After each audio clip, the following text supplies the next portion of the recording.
¿Me avisas?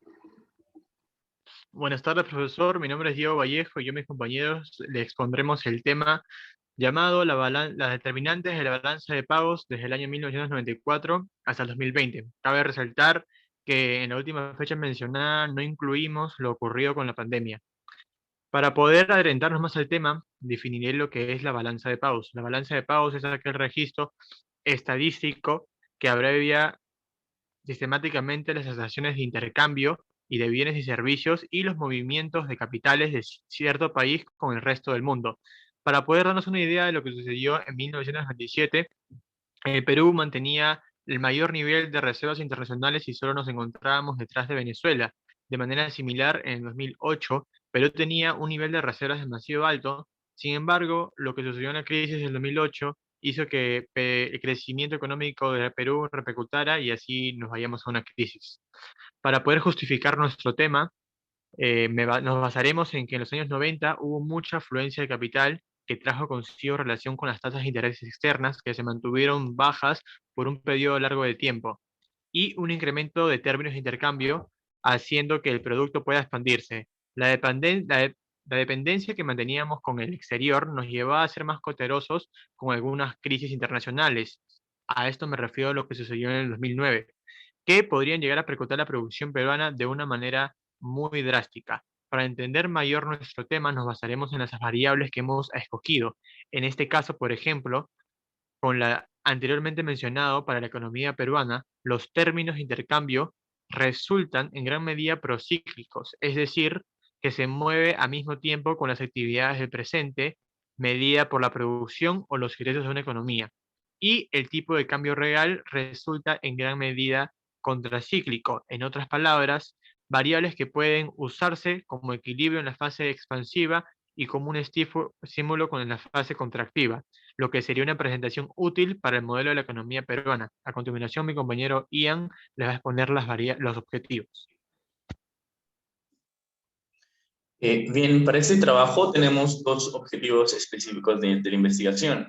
Número uno es determinar las variables económicas que influyen en el comportamiento del avance de pagos. Es decir, que a partir del modelo econométrico se hallaron variables específicas estadísticamente significativas, las cuales nos importan. Un objetivo dos es determinar en el 2009, donde recordemos la crisis financiera de los bonos subprime, que inició en Estados Unidos y a su vez que el Perú se vio afectado por ella. Lo que nos da o lo que se espera de esto es que exista un quiebre estructural en este año por el concepto de la crisis financiera mundial de 2008 a 2009. A su vez, tenemos dos hipótesis. Una de ellas es que vamos a usar variables, por ejemplo, como el tipo de cambio real, tasa de interés, inflación, términos de intercambio, Producto Bruto Interno, balanza comercial, y vamos a ver si estas son estadísticamente significativas para que puedan explicar la evolución de la balanza de pagos. Y una segunda, en cuanto en el año 2009 puede existir un posible caso de quiebre, un posible caso de inestabilidad paramétrica. En todo caso, nuestro trabajo se basa en explicar nuestros objetivos mediante lo visto en clase. A continuación, mi compañera María Le les va a explicar. Ok, buenas noches. Lo que voy a comenzar explicando será la regresión obtenida después de hacer todas las pruebas econométricas para ver si es que estas variables afectaban de forma significativa a la balanza de pagos y qué tanto lo pueden explicar. Como podemos ver, al menos en la regresión, con y sin variables que sean significativamente estadísticas, vemos de que explican a la balanza de pagos en un 64,7%, lo que es bueno, pero no es totalmente satisfactorio.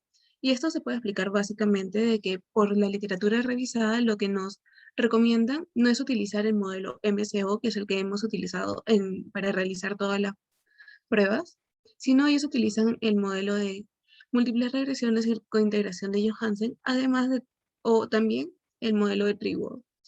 Y ok, a partir del modelo MCO que hemos utilizado, lo que nos sale es que de las variables, aunque sean escogidas de la literatura, no necesariamente son significativas para explicar en este caso a la balanza de pagos.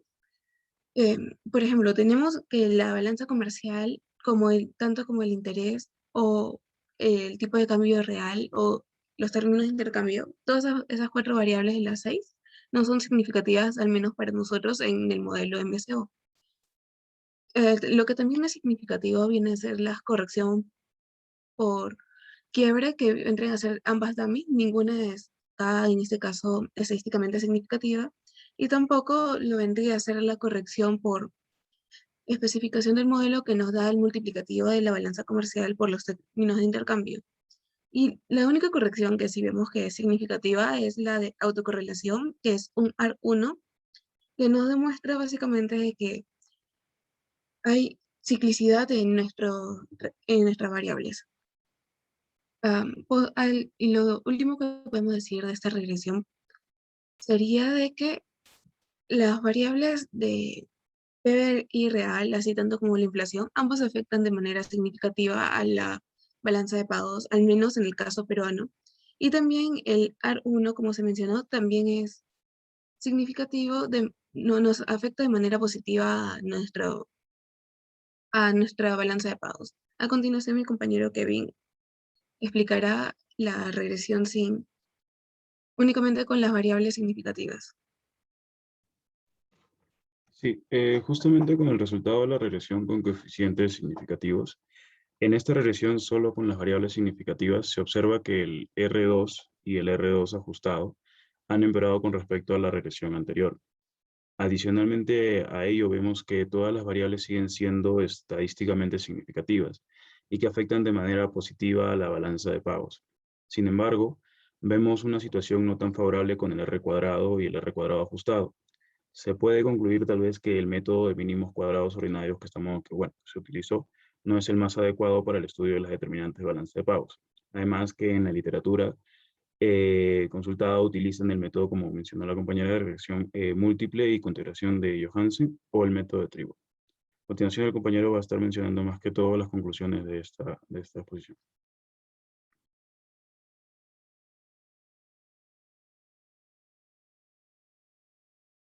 Ya.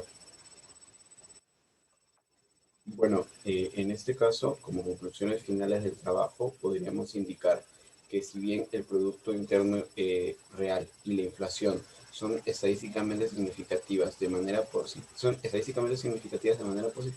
entonces el país tendrá que reforzar en políticas para tener un PBI real creciente y una inflación que vaya de acuerdo a este crecimiento y sea favorable para la economía del país. Es decir, que nos mantenga en una tasa de inflación estable y que se mantenga en un superávit la balanza de pagos nacional.